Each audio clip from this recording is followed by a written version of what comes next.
നമ്മുടെ ഒന്നിച്ചുള്ള ധ്യാനത്തിനായി ഉൽപ്പത്തി പുസ്തകം 26-ാം അധ്യായം 25-ാമത്തെ വാക്യം വായിക്കട്ടെ.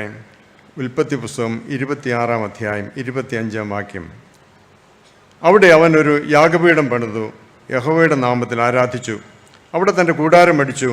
അവിടെയും ഇസ്ഹാക്കിൻ്റെ ദാസന്മാർ ഒരു കിണർ കുഴിച്ചു. 13-ാമത്തെ വാക്യം.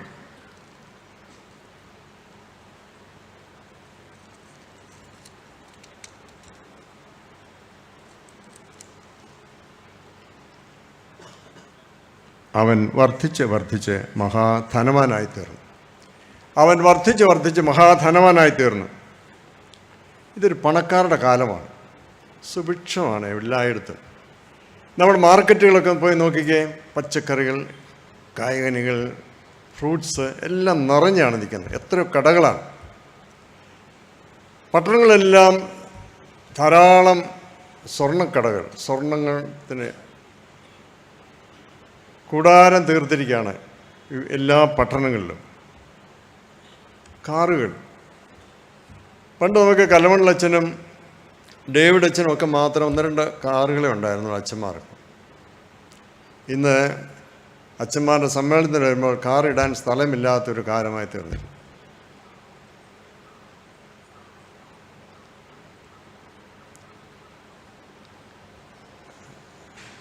പണം, ലോട്ടറി.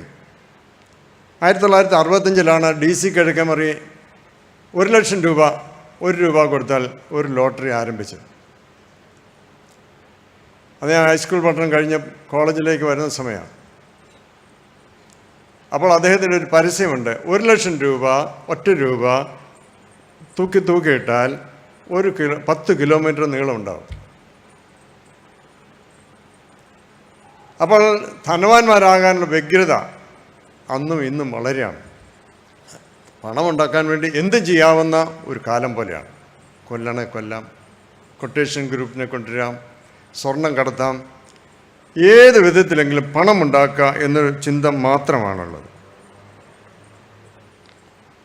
കോഴിക്കോട് കൊടുവള്ളി എന്നൊരു കൊച്ചു സ്ഥലമാണ്. കേരളത്തിലെ ഏറ്റവും കൂടുതൽ സ്വർണ്ണക്കടകളുള്ളത് കൊടുവള്ളിയിലാണ്. പണത്തിൻ്റെ പുറകെ ആളുകൾ ഓടിക്കൊണ്ടിരിക്കുന്നൊരു കാലം. ഇതൊരു പണക്കാരുടെ തന്നെ കാലമാണ്. എന്നാൽ നമുക്കൊരു പട്ടിണിക്കാലമുണ്ടായിരുന്നു. പച്ചത്തൊണ്ടിൽ തീ മേടിച്ചു കൊണ്ടുപോകുന്നത് ഞാൻ കണ്ടിട്ടുണ്ട്. ഒരു തീപ്പെട്ടി മേടിക്കാൻ പണമില്ലാത്തവർ. 2 ലോകമഹായുദ്ധങ്ങൾ കഴിഞ്ഞപ്പോൾ നമ്മുടെ ദേശം ദാരിദ്ര്യം അനുഭവിച്ചതാണ്. ശരിയായ വസ്ത്രം കിട്ടാനില്ല, പരുക്കൻ തുണി, ജപ്പാൻ തുണി.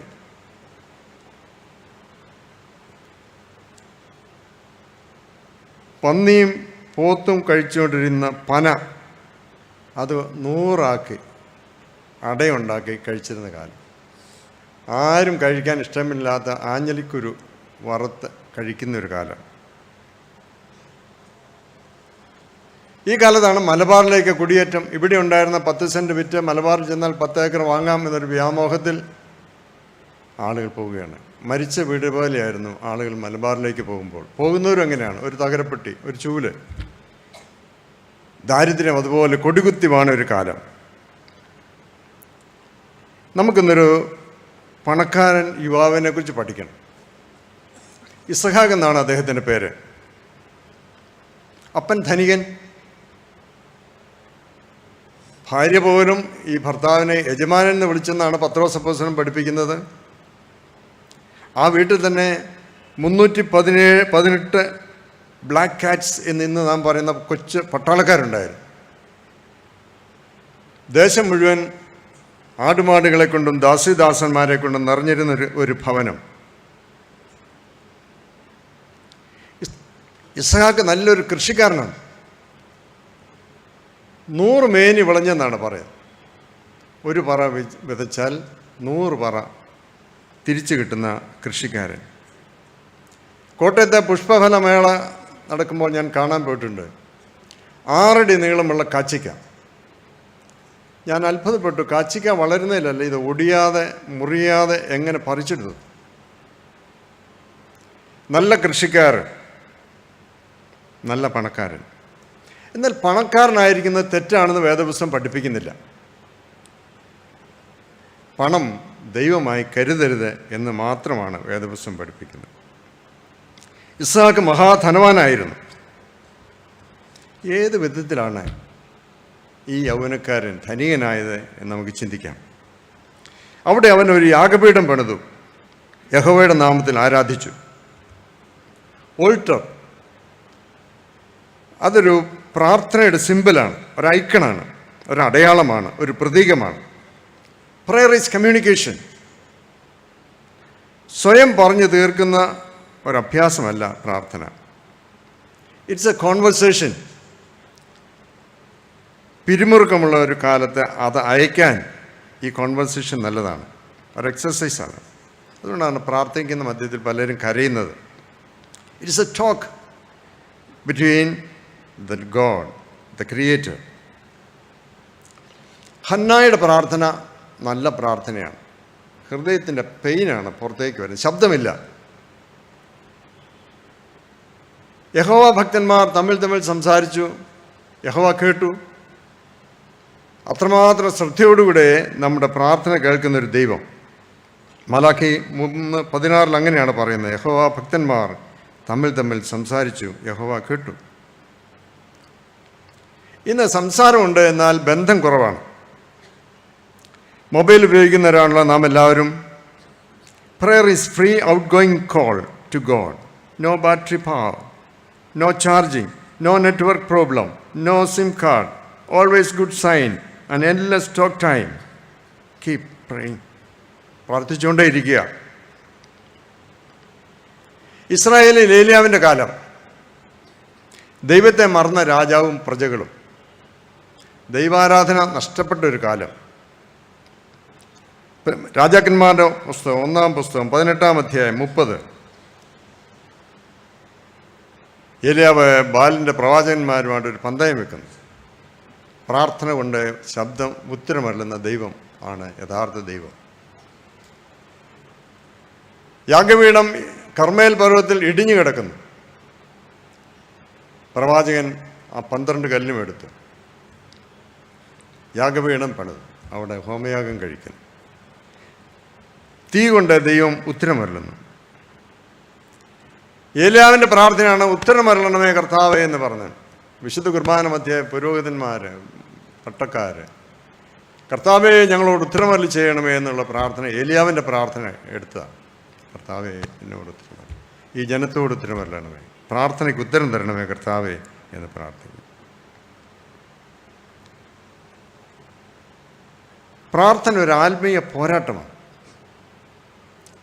ഹൈന എന്ന മൃഗം ഇര പിടിക്കുന്നത് കൂട്ടത്തോടെ വന്നാണ്. ഇരയെ നടുക്ക് നിർത്തി അവരെല്ലാം കൂടി ആക്രമിക്കുന്നതാണ്. അങ്ങനെയാണ് ഇര പിടിക്കുന്നത്. മധ്യസ്ഥ പ്രാർത്ഥന ഇതുപോലെ ഒരു പോരാട്ടമാണ്, മല്ല് യുദ്ധമാണ്, ദൈവത്തോടുള്ള മല്ലാണ്. യാബോക്ക് കടവിൽ യാക്കോബ് ദൈവത്തോട് ചെയ്ത മല്ല് യുദ്ധം പോയതിൻ്റെ ഇരട്ടിയാണ്. നീ എന്നെ അനുഗ്രഹിച്ചില്ലാതെ വിടുകയില്ല എന്നുള്ള ദൈവത്തോടുള്ള വലിയ മല്ല് യുദ്ധമാണ് പ്രാർത്ഥന. ഒരു പ്രോബ്ലം മനസ്സിലുണ്ടായി ദൈവമുൻപാകെ സമർപ്പിച്ചിട്ട് പോകണം. സാത്താന്യ ശക്തികൾ വളരെ വർദ്ധിച്ചിരിക്കുന്ന ഒരു കാലത്താണ് നാം ജീവിക്കുന്നത്.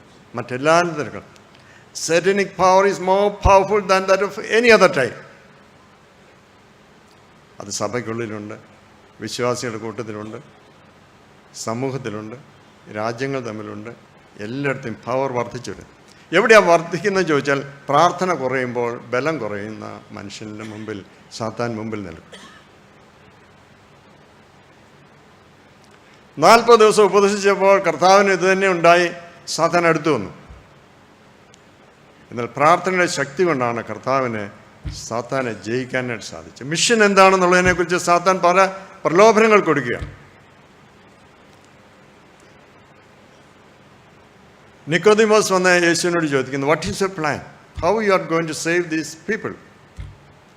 അപ്പോൾ യേശു നിക്കോദിമോസിനോട് പറഞ്ഞു, സംഖ്യാപുസ്തകം 21 എടുത്ത് വായിക്കുക. സംഖ്യാപുസ്തകത്തിൽ 21 എന്ത് പറയുന്നു? ദൈവത്തിനും മോശയ്ക്കും വിരോധമായി പിറുപിറുത്ത ജനം. പിത്തള കൊണ്ടൊരു സർപ്പത്തെ ഉണ്ടാക്കി കെട്ടിത്തൂക്കുക, കടിയുള്ളവനെല്ലാം അതിലേ നോക്കട്ടെ, നോക്കുമ്പോൾ അവൻ ജീവിക്കും. ഇതാണ് ദൈവം എനിക്ക് തന്ന മിഷൻ. ഇങ്ങനെ മനുഷ്യപുത്രനെ ഉയർത്തേണ്ടതാണ്. ഇതാണ് മിഷൻ. ഇതിനുവേണ്ടിയാണ് ഞാൻ ലോകത്തിലേക്ക് വന്നിരിക്കുന്നത്. സാറ്റനിക് പവറിനോട് ജയിക്കാൻ നേരത്തെ തന്നെ കുരിശ് യേശുവിൻ്റെ ഉള്ളിൽ ഉണ്ടായിരുന്നുകൊണ്ടാണ് യേശുവിന് സാത്താനെ ജയിക്കാൻ സാധിച്ചത്. Relay on the power of Jesus Christ. ഒരു വീട്ടിലെ കുടുംബ പ്രാർത്ഥനയാണ് വീടിൻ്റെ പവർ. ഇവിടെ ഇരിക്കുന്ന നിങ്ങളെല്ലാം മുതിർന്നവരാണ്. നിങ്ങളെല്ലാം ഇവിടെ ഇരിക്കുന്നത് only because of your parents.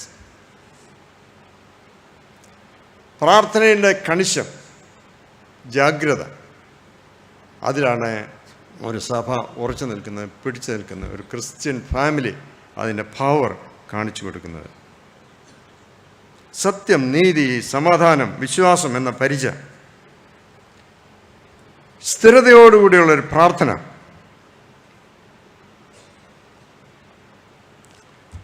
Abraham ദൈവവും യഹോവയും തമ്മിൽ സംസാരിച്ച് നടക്കുകയാണ്. അപ്പോൾ ദൈവം തന്നെ പറയുന്നു, ഞാൻ എൻ്റെ രഹസ്യം ഇവനോട് പറയാതെ എങ്ങനെ പോകും? സ്വതം നശിപ്പിക്കാൻ പോകുന്നു.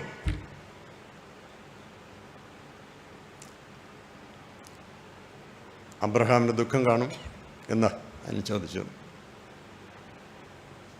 നീതിമാന്മാരോടുകൂടി ഒരു രാജ്യം നശിപ്പിക്കുമോ? ഇല്ല. 50 പേരുണ്ടെങ്കിൽ, 50 നീതിമാന്മാരുണ്ടെങ്കിൽ നശിപ്പിക്കില്ല. 40 ഇല്ല, 30 ഇല്ല, 20 ഇല്ല, 10. പിന്നെ അബ്രഹാം ചൊല്ലിട്ടു, ചോദിക്കണ്ട. ലോത്ത് ഭാര്യ, 2 പെൺമക്കൾ, 4, അവരെ കല്യാണം കഴിക്കുന്നുണ്ട്, 6 വേലക്കാര്, 4 പേരിൽ ആ വീട്ടിൽ കാണുകയല്ലേ. ഒരു വീടുണ്ടെങ്കിൽ ഒരു ദേശം നശിപ്പിക്കില്ല എന്ന് ദൈവം പറയുന്നു. ദൈവത്തോടുള്ള മധ്യസ്ഥത. മോശ 6 ലക്ഷം പേരെയും കൊണ്ട് വന്നപ്പോൾ ദൈവം പറഞ്ഞു, ഇവനെ മുഴുവൻ ഞാൻ കൊല്ലാൻ പോവാണ്. മോശ പറഞ്ഞു, അയ്യോ അരുതേ കർത്താവേ, എന്നെ എൻ്റെ പിതൃഭവനത്തെ നെടുമ്പാട് വീണു. കൊല്ലല്ലേ ദൈവമേ, കൊല്ലല്ലേ, ജനം എന്ത് പറയും? ഇതിനു വേണ്ടിയാണോ നീ ഇവരെ കൊണ്ടുവന്നെന്ന് ലോകം പറയുമല്ലോ. കൊല്ലല്ലേ, കൊല്ലല്ലേ ദൈവമേ. യോനായുടെ കാലത്ത് യോനായ്ക്ക് അതിൻ്റെ സീരിയസ്നെസ്സോ തീവ്രതയോ മനസ്സിലാക്കില്ല. ദൈവം യോനായോട് ചോദിക്കുന്നു, 1,20,000 ചില്വാനം ജനങ്ങളും മൃഗങ്ങളും നശിച്ചു പോകുന്നതിൽ എനിക്ക് അയ്യോഭാവമില്ലയോ? ജനം രട്ടെടുത്തു. രാജാവ് തൊട്ട് താഴെ കാരാഗ്രഹത്തിലുള്ളവൻ വരെ രട്ടെടുത്തു. ദൈവത്തോട് അനുതപിച്ചു. 3 നോമ്പറ്റ് വലിയ ദർശനം അതാണ്. അനുതപിക്കുക, ദൈവത്തോട് മടുത്തു പോകാതെ പ്രാർത്ഥിക്കുക. ഞാനൊരു വിവാഹം നടത്തി. ആ പെൺകുട്ടി കാത്തലിക് സഭയിൽ നിന്ന് വന്നതാണ്. കുറച്ച് നാൾ കഴിഞ്ഞപ്പോൾ ഞാൻ അവളെ കണ്ടപ്പോൾ, വർത്തമാനമൊക്കെ പറഞ്ഞപ്പോൾ, പ്രാർത്ഥനയെക്കുറിച്ച് പറഞ്ഞപ്പോൾ അവൾ എന്നോട് ചോദിച്ചു, നിങ്ങൾ മെത്രാന്മാർ ഉപവസിക്കുമോ?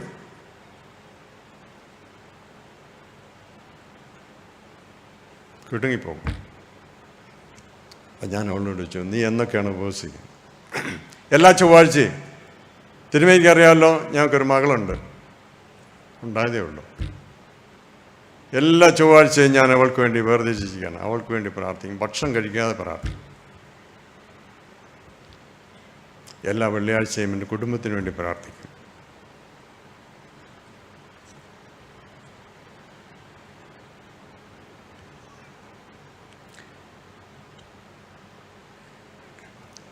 ഞാൻ ഈ കട്ടപ്പനയിൽ നമ്മുടെ മണ്ണർകാട് മെഡിക്കൽസിൻ്റെ കൊച്ചുമൻ്റെ വീട്ടിൽ ഒരു ദിവസം താമസിക്കാൻ പോയി. നേരം വെളുത്തപ്പോൾ ഒരു പാട്ട് വീടിൻ്റെ മുറ്റത്ത്. ഞാൻ ഓർത്ത്, ഞാൻ പോലും അറിഞ്ഞില്ലല്ലോ എന്ത് പ്രാർത്ഥന ചെയ്ത്. ദൈവകൃപയിൽ ഞാൻ ആശ്രയിച്ച് ഞാൻ ഇറങ്ങിച്ചെന്നപ്പോൾ കൊച്ചുമോൻ്റെ വേലക്കാരെല്ലാം കൂടെ കൂടി കൊച്ചുമോൻ്റെ നേതൃത്വത്തിൽ പാടുകയാണ്. പിന്നെ ഒരു സങ്കീർത്തനം വായിക്കുക. ഒരു ക്രിസ്ത്യാനിയുടെ വീട്ടിൽ വേല ചെയ്യാൻ വരുന്നവർക്കുള്ള ഒരു സന്ദേശം. പ്രാർത്ഥിക്കണം, പ്രാർത്ഥിച്ച് തുടക്കം. ഏത് വേലയും എപ്പോൾ വേണമെങ്കിലും അങ്ങനെ ചെയ്യാൻ സാധിക്കും. ഇസ്ഹാക്ക് ധനവാനായ ഒരു മനുഷ്യനായിരുന്ന കൂട്ടത്തിൽ പ്രാർത്ഥനയെ സംബന്ധിച്ച് വലിയ ധനവാനായിരുന്നു. എങ്ങനെ ഇസ്ഹാക്ക് പ്രാർത്ഥിക്കാൻ പഠിച്ചു? അല്ല, ദൈവത്തെ മനസ്സിലാക്കി. അപ്പോക്രിഫൽ സ്റ്റോറീസ് പലതുണ്ട്. അതിലൊന്ന് ഇങ്ങനെയാണ്, സാറ ഈ ബാലനെ വിളിച്ചു, മകനെ വിളിച്ചു പറഞ്ഞു, മകനെ, ഇന്ന് നിൻ്റെ അപ്പൻ വലിയ ഗൗരവത്തോടു കൂടിയാണ്. ഒന്നും മിണ്ടുന്നില്ല. പ്രാർത്ഥനാ സമയത്ത് വളരെ ഗൗരവമായിരുന്നു. ഇന്ന് എന്തെങ്കിലും പ്രത്യേകിച്ച് കാണും. ഇന്ന് തന്നെ വിറക് കയറുന്ന കണ്ടു. യാഗം കഴിക്കാൻ പ്ലാനാണ്. വേലക്കാരെ കൊണ്ടുപോകാതിരിക്കും, നിന്നെ ചിലപ്പോൾ വിളിച്ചേക്കാം, പോണം. ഇനി ഒരുപക്ഷെ എങ്ങാനും യാഗം കഴിക്കാൻ ഒരു യാഗവസ്തു കിട്ടാതെ വന്നാൽ നിന്നെ എടുത്ത് അതിന് മുകളിൽ വിളിച്ചാൽ ഒന്നും എതിര് പറയല്ലോ മകനെ.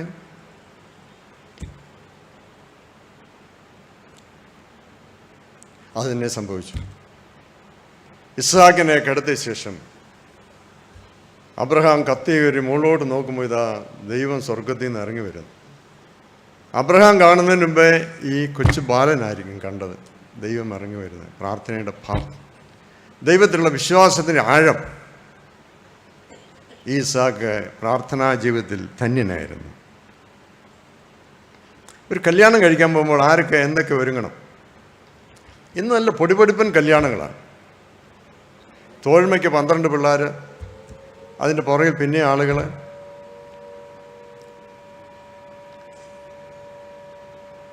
എന്തിനാ വന്നിരിക്കുന്ന അറിയാൻ മേലാത്ത മണവാളിനും മണവാട്ടി. വിരലിൽ മോതിരം ഇട്ടുകൊണ്ട് വന്നാൽ എന്ത് ചോദിക്കണം അവളോട്? നിങ്ങൾ പറ.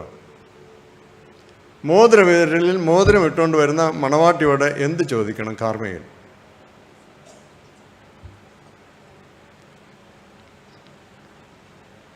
ദക്ഷിണ കൊടുക്കുക, നല്ല കാര്യം. എന്നാൽ എന്താ ചെയ്യുന്നത് അറിയാമെങ്കിലോ? വല്യമ്മച്ചയുടെ മുമ്പിൽ പാക്കും വെറ്റിയുമായിട്ട് മണവാട്ടി നിൽക്കുന്നു. രണ്ടുപേരും കിണുങ്ങുന്നുണ്ട്. ഒന്നും നടക്കുന്നില്ലെന്ന് കണ്ടപ്പോൾ വെറ്റ മേടിച്ച് കയ്യിൽ വെച്ചിട്ട് വല്യമ്മച്ചി മണവാട്ടിയുടെ കാലെ തൊട്ട് നമസ്കരിച്ചിട്ടു. ഒടിപൂരം കല്യാണങ്ങൾ.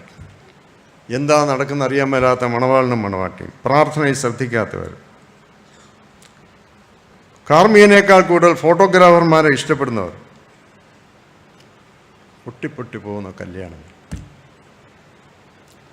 ഞാനൊരു കല്യാണം കഴിഞ്ഞ ഫോട്ടോ എടുക്കാൻ നിൽക്കുമ്പോൾ ഒരു മണവാട്ടിയുടെ അമ്മയുടെ സ്നേഹിത വന്ന് അവരോട് സംഭാഷണം. നല്ല ചേർച്ച. അപ്പോൾ ഈ അമ്മ കരയുന്നു. അമ്മ പറഞ്ഞു, ഇവളുണ്ടായ അന്ന് മുതൽ ഇന്ന് വരെ ഇതിനു വേണ്ടി, ഈ ദിവസത്തിന് വേണ്ടി ഞാൻ പ്രാർത്ഥിച്ചതാണ്.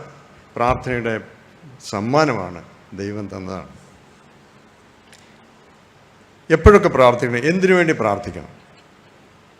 യൂഹാനോസ് മാർത്തോമാ തിരുമേനി ഒരിക്കൽ മണ്ഡല യോഗത്തിൽ പറഞ്ഞു, നമ്മുടെ താഴത്തച്ഛൻ്റെ ഒരു കഥയുണ്ട്, നിങ്ങളോട് പറയാം. പഴയ ചെറിയ പള്ളിയിൽ നിന്ന് മാറി പുതിയ പള്ളി പണിതപ്പോൾ ഒരു മണി വേണം. അപ്പോൾ അച്ഛൻ പള്ളിക്കാരോട് പറഞ്ഞു, നമുക്കൊരു മണി വേണം. മൂശാരിയെ കിട്ടിയിട്ടുണ്ട്, പണവും കിട്ടിയിട്ടുണ്ട്, നിങ്ങൾ പ്രാർത്ഥിക്കണം. പ്രാർത്ഥിച്ചു. മണി വാർത്തു.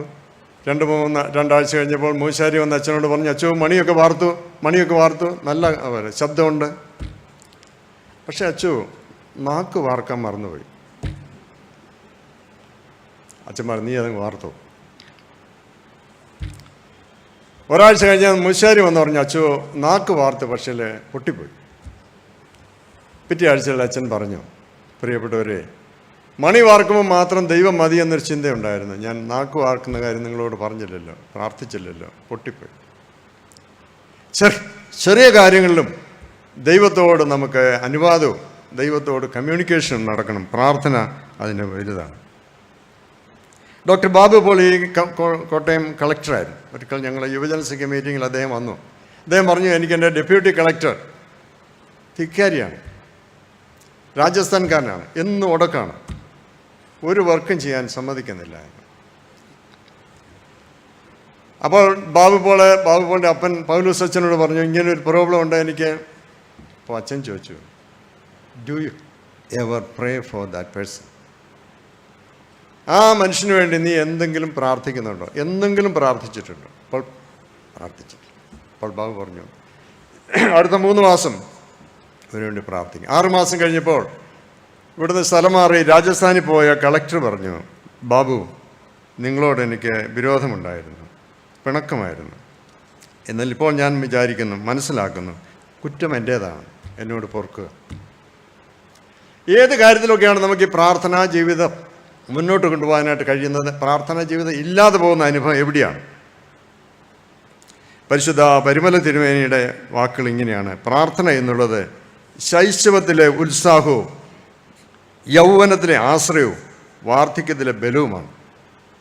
ഇത് പ്രാർത്ഥനയെക്കുറിച്ചുള്ള നല്ല ബോധ്യമായിരിക്കും. പ്രാർത്ഥന എന്നത് ശൈശവത്തിലെ ഉത്സാഹവും യൗവനത്തിലെ ആശ്രയവും വാർദ്ധക്യത്തിൻ്റെ ബലവുമാണ്. രണ്ടാമത് ഇസ്ഹാക്കിനെ കുറിച്ച് പറയുന്നത്, അവിടെ തൻ്റെ കൂടാരം അടിച്ചു. ധനവാൻ എന്തിനാ കൂടാരം? കാശുള്ള ആരെങ്കിലും ടെൻറ്റിൽ പോയി കിടക്കുമോ? വേദപുസ്തകം പറയുന്നത് ടെൻറ്റിലാണ് കിടന്നെന്നാണ് പറയുന്നത്. എബ്രായ ലേഖനം 11-ാം അധ്യായം 9-ാമത്തെ വാക്യം: വിശ്വാസത്താൽ അവൻ വാഗ്ദത്ത ദേശത്ത് ഒരു അന്യദേശത്ത് എന്നപോലെ ചെന്ന് വാഗ്ദത്തത്തിന് കൂട്ടവകാശികളായ ഇസ്ഹാക്കിനോടും യാക്കോബിനോടും കൂടെ കൂടാരങ്ങൾ പാർത്തുകൊണ്ട് ദൈവം ശില്പിയായി നിർമ്മിച്ചതും അടിസ്ഥാനമുള്ളതായ നഗരത്തിനായി കാത്തിരുന്നു. ദൈവം ശില്പിയായി നിർമ്മിച്ചതും വാഗ്ദത്തപ്രകാരമുള്ളതുമായ ഒരു വാഗ്ദാന നഗരത്തിന് വേണ്ടി കൂടാരങ്ങളിൽ പാർത്തുകൊണ്ട് കാത്തിരുന്നു. കൊച്ചുഞ്ഞൂത് അതുകൊണ്ടാണ് പാടുന്നത്: കൂടാരവാസികളാകും നമുക്കിങ്ങു വിടുന്നോ നാടുന്നോ ചൊൽവാനെന്ത്. ഉറപ്പാണ്, കൂടാരവാസികളായ നമുക്ക് ദൈവം ഒരുക്കുന്ന വലിയ നഗരത്തെക്കുറിച്ച്, ഭവനത്തെക്കുറിച്ച്, ഇതഴിഞ്ഞു പോയാൽ കൈപ്പണിയില്ലാത്ത നിത്യമായൊരു നഗരം, ഒരു വീട്, നിത്യഭവനം ഉണ്ടാക്കുന്നു എന്നൊരു ചിന്ത. യോഹന്നാന്റെ സുവിശേഷം 14-ാം അധ്യായത്തിൽ കർത്താവ് നന്നായി പഠിപ്പിക്കുന്നുണ്ട്: എൻ്റെ പിതാവിൻ്റെ ഭവനത്തിൽ അനേകം വാസസ്ഥലങ്ങളുണ്ട്, ഇല്ലെങ്കിൽ ഞാൻ നിങ്ങളോട് പറയുമായിരുന്നു, അതിൻ്റെ സമയമായാൽ പിന്നെയും വന്ന് ഞാൻ നിങ്ങളെ ചേർത്തുള്ളൂ. ക്രിസ്ത്യാനിയുടെ ജീവിതം പ്രത്യാശയുടെ ജീവിതമായിരിക്കണം. യേശുവിനെ കണ്ടു കഴിഞ്ഞ എല്ലാ മനുഷ്യൻ്റെയും മനസ്സിലും ഹൃദയത്തിലും പ്രത്യാശ തിങ്ങി നിറഞ്ഞിരിക്കണം. ഒരു യേശുവിനെ അറിയുന്നൊരു വീട്ടിൽ ചെന്നാൽ തന്നെ നമുക്കറിയാം. യേശു ഉള്ള മനുഷ്യരെ കണ്ടാൽ നമുക്ക് തിരിച്ചറിയാം. വയലത്തില അവറാച്ചൻ ഉപദേശിച്ച് പറയും, മുട്ടയിടാൻ പോകുന്ന കോഴിക്ക് തന്നെ ഒരു സൗന്ദര്യം ഉണ്ടെന്ന് പറയും.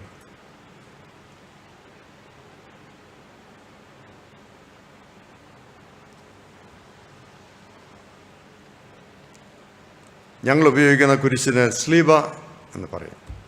4 ഭാഗം ഒരുപോലെയുള്ളത്. അതിൻ്റെ എല്ലാം അഗ്രം മൊട്ടുകൾ, ബഡാണ്. Tomorrow it is going to bloom. നാളെ ഇത് വിടരും. ഇന്ന് ഉറങ്ങാൻ കിടക്കുമ്പോൾ എങ്ങനെ നാളെ എഴുന്നേക്കും? എങ്ങനെ ഉറങ്ങാൻ പറ്റും? നാളെ നേരം വെളുക്കുന്ന നിശ്ചയമുള്ളവന് മാത്രമേ ഇന്ന് സുഖമായിട്ട് ഉറങ്ങാൻ ഒക്കത്തുള്ളൂ. നാളെ നേരം വെളുക്കില്ല എന്നും ഉറക്കം വരില്ല എന്ന് ചെന്നാൽ ഒരിക്കലും ഉറങ്ങാത്ത അനുഭവമായിരിക്കും. നിത്യതയെക്കുറിച്ച് നല്ല പ്രത്യാശ നമുക്കുണ്ടായിരിക്കണം. അപ്പോസ്തലൻ നമ്മെ പഠിപ്പിക്കുന്നു, റോമാലേഖനം 8-ാം അധ്യായം 11-ാമത്തെ വാക്യം: യേശുവിനെ മരിച്ചവെന്ന് ഉയർപ്പിച്ചവൻ്റെ ആത്മാവ് നിങ്ങളിൽ വസിക്കുന്നതിനാൽ നിങ്ങളുടെ മർത്യ ശരീരങ്ങളെ അവൻ ഉയർപ്പിക്കും. സെയിം പവറാണ്. വിശുദ്ധ മാമോദീസയിലൂടെ നമുക്ക് ലഭിക്കുന്ന ഈ ദിവ്യാനുഗ്രഹം, ആത്മാവിൻ്റെ ദാനം ലഭിച്ച എല്ലാവരുടെ മേലും ദൈവം തൻ്റെ ആത്മാവിനെ കൊടുത്തിരിക്കുന്നു. മാർത്തോമാക്കാരോട് ചോദിച്ചാൽ പരിശുദ്ധാത്മാവുണ്ടോ എന്ന് ചോദിച്ചാൽ പറയുന്നവരാണല്ല, അറിയാൻ മേലാത്ത, മിണ്ടാതിരിക്കുക എല്ലാവരും. ഒരുത്തൻ പോലും പറയില്ല യെസ് ഐ ഹാവ്. നിന്നിൽ പരിശുദ്ധാത്മാവുണ്ടോ എന്ന് ചോദിക്കുമ്പോൾ യേശുവിനെ മരിച്ചവരിൽ നിന്ന് ഉയർപ്പിച്ചതിന് ആത്മാവ് നിങ്ങളിൽ വസിക്കുന്നവരാണ്. മരണമുള്ള നിങ്ങളുടെ ശരീരങ്ങളെ അവൻ ഉയർപ്പിക്കും. പ്രിയപ്പെട്ട കോറിലേച്ചനെ നിങ്ങളെല്ലാം അറിയുകയും ഓർക്കുകയും ചെയ്യും. കൊച്ചമ്മയെ നിങ്ങൾ ഓർക്കുന്നുണ്ട്. കൊച്ചമ്മയ്ക്ക് ക്യാൻസറായി വെല്ലൂർ ആശുപത്രിയിലാണ്. അപ്പോൾ കൊച്ചമ്മയെ കാണാൻ വേണ്ടി ഞാൻ വെല്ലൂർ ആശുപത്രിയിൽ പോയി. അപ്പം കൊച്ചമ്മ അവിടെ ഇരിക്കുന്നു. അടുത്ത് വേറൊരാളുണ്ട്, 23 വയസ്സുള്ളൊരു യാക്കോബായ സഭയിലെ ഷമ്മാശൻ എന്നോട് പറഞ്ഞു, എനിക്കും കൊച്ചമ്മയ്ക്ക് ഇനി 3 മാസം കൂടെ ദൈവം തന്നിട്ടുണ്ട്. എനിക്കും കൊച്ചമ്മയ്ക്കും 3 മാസം കൂടെ ദൈവം തന്നിട്ടുണ്ട്. അവർക്ക് നിശ്ചയമുണ്ട് ഇന്നിപ്പം മരിക്കുമെന്ന്. നമുക്കതില്ലാത്തതാണ് പ്രശ്നം. പോരാൻ നേരത്തെ ഞാൻ കൊച്ചമ്മയോട് ചോദിച്ചു, നമുക്കൊന്ന് പ്രാർത്ഥിക്കാം, ഏത് പാട്ട് പാടും? അപ്പോൾ കൊച്ചമ്മ പറഞ്ഞു, യേശു കയ്യിൽ സ്വൈര്യം, തൻ മാർവിലൻ ക്ഷേമം, തൻ സ്നേഹത്തണലിലൻ ദേഹിമേവും സ്വസ്ഥം. ദൂതസ്വരം വീശുന്നു തേജോവീതിയിലൂടെ, പളുങ്ക് കടലിന്മേൽ ഇമ്പഗീതമോടെ. യേശു കയ്യിൽ സ്വൈര്യം, തൻ മാർവിലൻ ക്ഷേമം. നല്ല ഉറപ്പോടുകൂടിയാണ് കൊച്ചമ്മ യാത്രയാണ്. നമുക്കും യാത്ര പോകുമ്പോൾ ഉറപ്പോടുകൂടെ വേണം പോകാൻ. ക്രിസ്ത്യാനി ഒരു കഴുകനെ പോലെ ആയിരിക്കണമെന്ന് പറയുന്നു.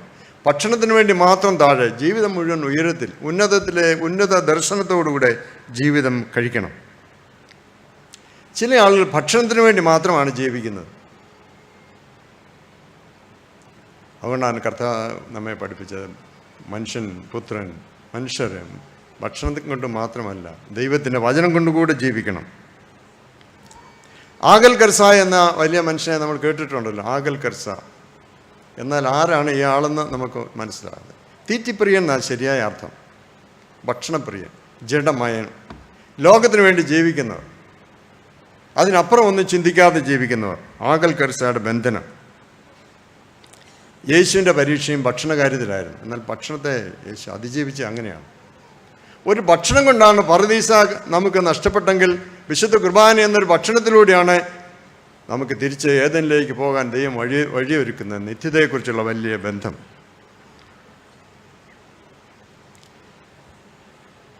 ഒരു വീട് കുതാശിക്കുമ്പോൾ ആ വീടിൻ്റെ അല്പം മെയ്സൻ്റെ പണി ഇവിടെ ബാക്കിയുണ്ട്.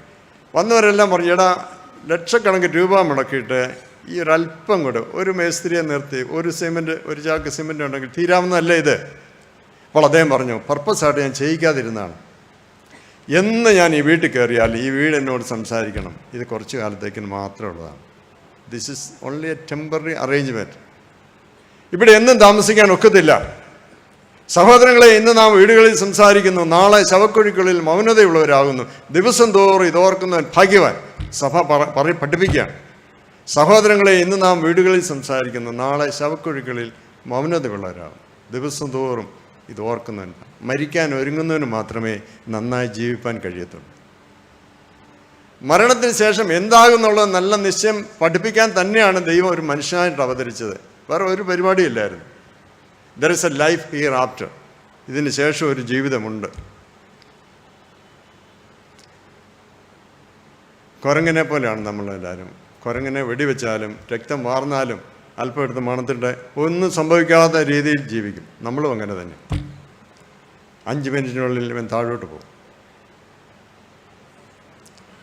സഹോദരങ്ങളെ, ഇന്ന് നാം വീടുകളിൽ സംസാരിക്കുന്നു, നാളെ ശവക്കുഴിക്കുള്ളിൽ മൗനതയുള്ളവരാകും. ദിവസം തോറും ഇത് ഓർക്കുന്നവൻ ഭാഗ്യവാൻ.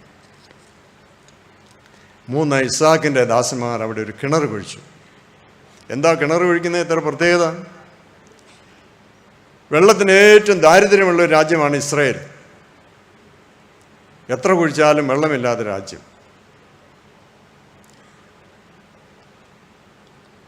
ഡ്രിപ്പ് ഇറിഗേഷൻ എന്നൊരു പുതിയ നൂതന സമ്പ്രദായം ലോകത്തിന് പഠിപ്പിച്ചവരാണ്. കുളിമുറിയിൽ നിന്ന് പോകുന്ന വെള്ളം പോലും ഒരു തുള്ളി പോലും പാഴിൽ പോകാതെ എല്ലാ കൃഷിയിടങ്ങളിലേക്ക് അവർ പോകും. ഇസ്രായേൽ സന്ദർശിക്കുമ്പോൾ നമുക്കറിയാം, 1000കണക്കിന് ഏക്കർ സ്ഥലത്താണ് കൃഷി. വാഴക്കൊലകളിങ്ങനെ നിരനിരയായി ഒന്നിച്ച് കായ്ച്ച് നിൽക്കുന്ന കാണുന്നത് സന്തോഷം. ഓറഞ്ച് എല്ലാം ഒട്ടും വെള്ളം കളയാതെ സൂക്ഷിക്കുന്ന രാജ്യം. അബ്രഹാമിൻ്റെ കാലത്ത് അബ്രഹാമിൻ്റെ ദാസന്മാർ കിണർ ഒഴുകി.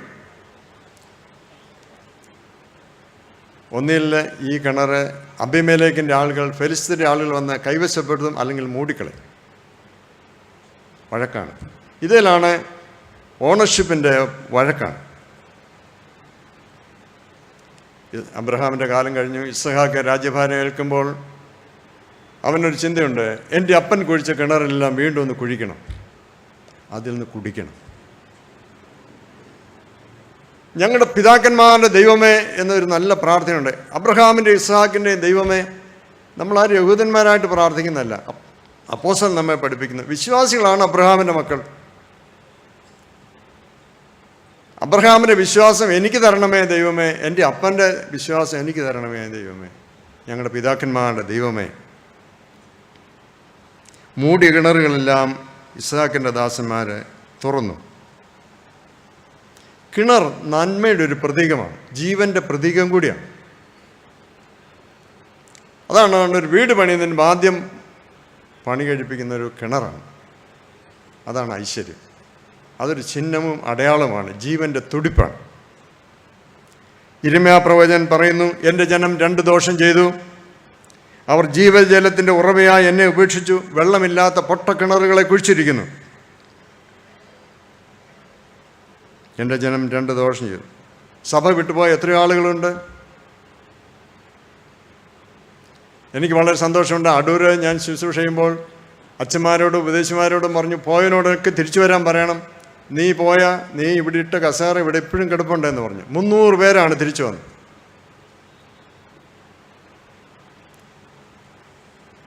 നഷ്ടപ്പെടുന്നതിനെക്കുറിച്ചൊരു ഭാരം സഭയ്ക്കുണ്ടാവണം, വൈദികർക്കുണ്ടാവണം, മെത്രാന്മാർക്കുണ്ടാവണം.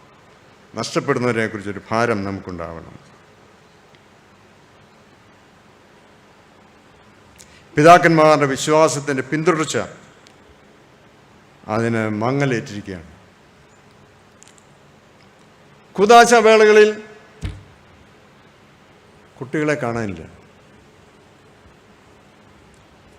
ഒരു ശവടക്ക സമയത്ത് കുട്ടികളെ കാണാനില്ല. കുർബാനയ്ക്ക് പൊട്ടുപഴിച്ച് 2-3 പേരാണ്.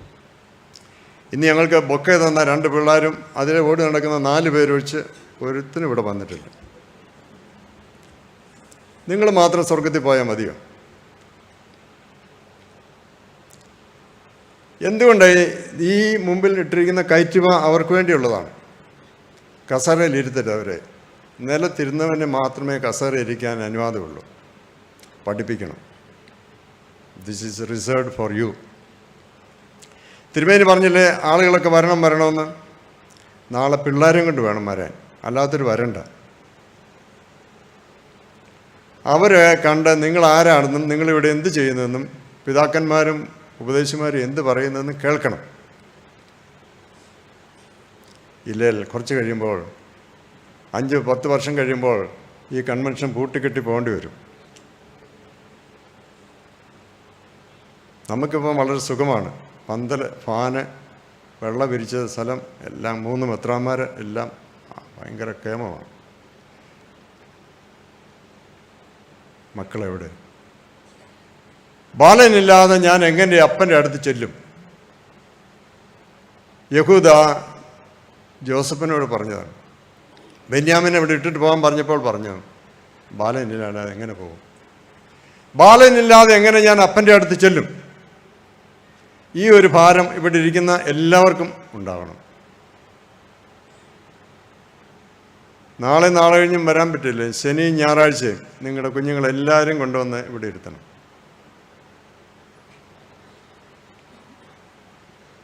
അങ്ങനെയാണ് പിന്തുടർച്ച. വിശ്വാസത്തിന് പിന്തുടർച്ച ആവശ്യം. സന്യാസിക്ക് പിന്തുടർച്ചക്കാർ വേണമെന്ന് പറയുന്ന പോലെ തന്നെയാണ്. ഞങ്ങളുടെ പിതാക്കന്മാരെ നടത്തിയ ദൈവമേ, എൻ്റെ ഒരു പള്ളിയിൽ ഞാൻ പിള്ളേരെ വെച്ചു, do you believe in Jesus Christ? 10 പേര് എഴുതി നോ.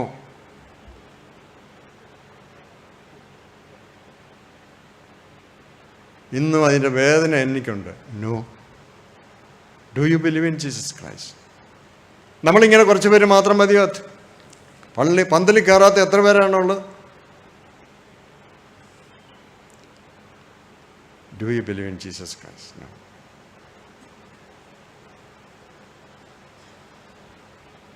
എൻ്റെ ആദ്യത്തെ പള്ളി ചങ്ങറോത്ത് എന്ന് പറയുന്ന കോഴിക്കോടിനപ്പുറം ഒരു പള്ളിയാണ്. ഞാൻ അവിടെ ഇരിക്കുമ്പോൾ ഈശോ തിരുമേനിയാണ് എൻ്റെ ഭദ്രാസന ബിഷപ്പ്. തിരുമേനി എന്നോട് പറഞ്ഞു, കാലിക്കട്ട് ആറീസിലെ നമ്മുടെ പിള്ളേരൊക്കെ ഒന്ന് കാണണം, വിളിക്കണം. അപ്പം ഞാൻ തപ്പി കാലിക്കട്ടി പഠിക്കുന്ന 12 പിള്ളേരെ കോഴിക്കോട് സെൻറ്റ് പോൾസ് പള്ളിയെ കൊണ്ടുവന്നു. പതിപോലെ തിരുമേനി നിലത്താണ് ഇരിക്കുന്നത്, എല്ലാവരും ഇരിക്കുകയാണ്. തിരുമേനിയുടെ സ്ഥിരം ചോദ്യം ഇങ്ങനെയാണ്. ഒരു വചനം ധ്യാനിച്ച ശേഷം പറയടാ, ആരാണ് യേശു നിനക്ക്? ഈ യേശു നിനക്ക് ആരാണ്? എല്ലാവരോടും ചോദിക്കും. അത് കണ്ണൂരെ ഡോക്ടറെ വീട്ടിൽ ചെന്നാലും ഡോക്ടറോടും ചോദിക്കുമായിരുന്നു. ഡോക്ടർ പറ, യേശു നിനക്കാരാണ്? ഞങ്ങൾക്കൊക്കെ നാണമാണ് ചോദിക്കാൻ. ഒന്നാമത്തവൻ പറഞ്ഞു, സൺഡേ സ്കൂളൊക്കെ പഠിച്ചിട്ടുണ്ട് തിരുമേനി, പറയാൻ അറിയാൻ വയ്യ. മൂന്നാമത്തവൻ കോഴിക്കോട്ടുകാരൻ തന്നെയാണ്. അവൻ പറഞ്ഞു, മൂപ്പരെ നമുക്കധികം പരിചയമില്ല എന്ന് പറഞ്ഞു.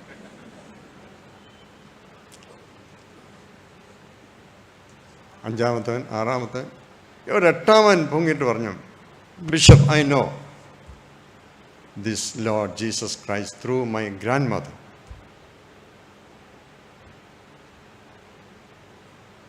ഞാൻ RICന്ന് അവധിക്ക് വീട്ടിൽ ചെല്ലുമ്പോൾ ഗ്രാൻഡ് മദർ തന്നെയാണ് താമസിക്കുന്ന. പേരൻസൊക്കെ മലേഷ്യയിലാണ്. അവിടെ ചെല്ലുമ്പോൾ പാതിരാത്രി ആകുമ്പോൾ എൻ്റെ അമ്മയുടെ മുറിയിൽ നിന്നൊരു കരച്ചിൽ കേൾക്കാം.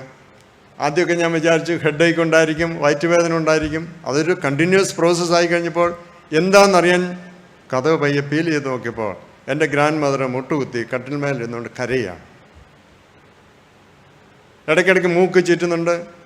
പ്രാർത്ഥിക്കണം, praying for me, praying for my parents, praying for neighbourhood, praying for the അച്ഛൻ. അങ്ങനെ നീണ്ടു പോവുക. എവറി ഡേ സ്ഥിരം പരിപാടി ഇതാണ്. So I came to know about this Jesus Christ through my grand mother.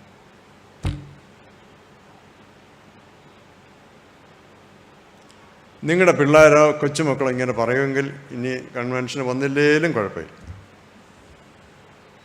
I know this Jesus Christ. നമ്മുടെ കാലം ചെയ്ത വലിയ തിരുമേനി കുന്നൂർ ഒരു കല്യാണം നടത്താൻ പോയി. അപ്പോൾ തിരുമേനി മധുബായിൽ നിന്നൊക്കെ ഇറങ്ങി വന്നപ്പോൾ മണവാട്ടി ബൊക്കയ്ക്ക് വരും ഒരു വേദവസം പിടിച്ചിരിക്കും. അപ്പം തിരുമേനി അവിടെ അടുത്ത് വന്ന് ചോദിച്ചു, നീ എന്നാ പ്രസംഗിക്കാൻ പോകണോ, ഉപദേശിയാണോ? നിൻ്റെ അപ്പൻ എന്ത് വലിയ പണക്കാരാണ്, എൻ്റെ അപ്പനേക്കാൾ ധനാഢ്യനാണ് നിൻ്റെ വല്യപ്പൻ, കോടിക്കണക്കിന് രൂപ ഉള്ള നീ ഒരു വേദോത്സവം പിടിച്ചുകൊണ്ടാണ് കല്യാണത്തിന് വരുന്നത്. അപ്പോൾ അവൾ പറഞ്ഞു, തിരുമേനി ഇത് ബൊക്കയേക്കാൾ വലുതാണ്. എന്നെ ഒരു കല്യാണം വേണമെന്ന് എൻ്റെ മനസ്സിലുണ്ടായപ്പം തന്നെ എൻ്റെ മനസ്സിലൊരു ചിന്തയാണ്, ഞാൻ കല്യാണത്തിന് പോവുകയാണെങ്കിൽ ഒരു വേദപുസ്തകം പിടിച്ചുകൊണ്ട് പോകും. അത് ഒരു വേദപുസ്തകമല്ല, ഞങ്ങളുടെ വീട്ടിലെ വല്യപ്പച്ചന് ഉപയോഗിച്ച വേദപുസ്തകം. എൻ്റെ ഗ്രാൻഡ് ഫാദർ ഞങ്ങളെ ഫാദറിൻ്റെ ബ്രദേഴ്സുമായിട്ട് സ്വത്ത് വിഭാഗിച്ചപ്പോൾ എൻ്റെ അപ്പൻ മുമ്പിൽ നിന്നോട് പറഞ്ഞു, ഞാൻ മൂത്ത മകനാണ്, എനിക്കൊന്നും വേണ്ട, ഒന്നും മതി, അപ്പച്ചൻ്റെ വേദപുസ്തകം, വേറെ ഒന്നും വേണ്ട. അതിതാണ് അത് അമൂല്യമാണ്.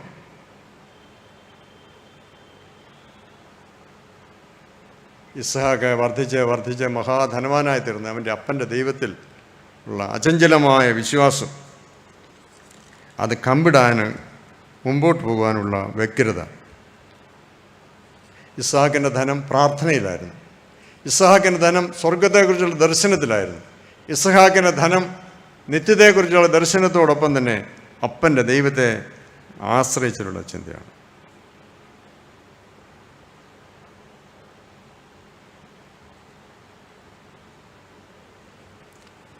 Are you rich enough? വീതിച്ചു കൊടുക്കാൻ കഴിയുമോ? വസ്തു വിഭാഗിച്ചു കൊടുക്കുന്നത് നല്ലതാണ്, വില്ലെഴുതി വെക്കുന്നത് നല്ലതാണ്. മക്കൾക്ക് ദൈവത്തെ കൂടെ മൂർച്ചം കൊടുക്കണം.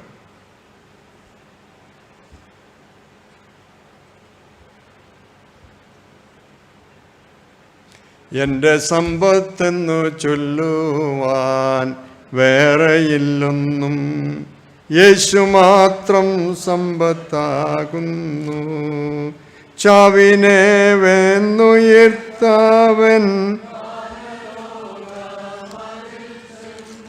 സാധു എന്നെ ഓർത്തു നിത്യം താതനോടു യാചിക്കുന്നു.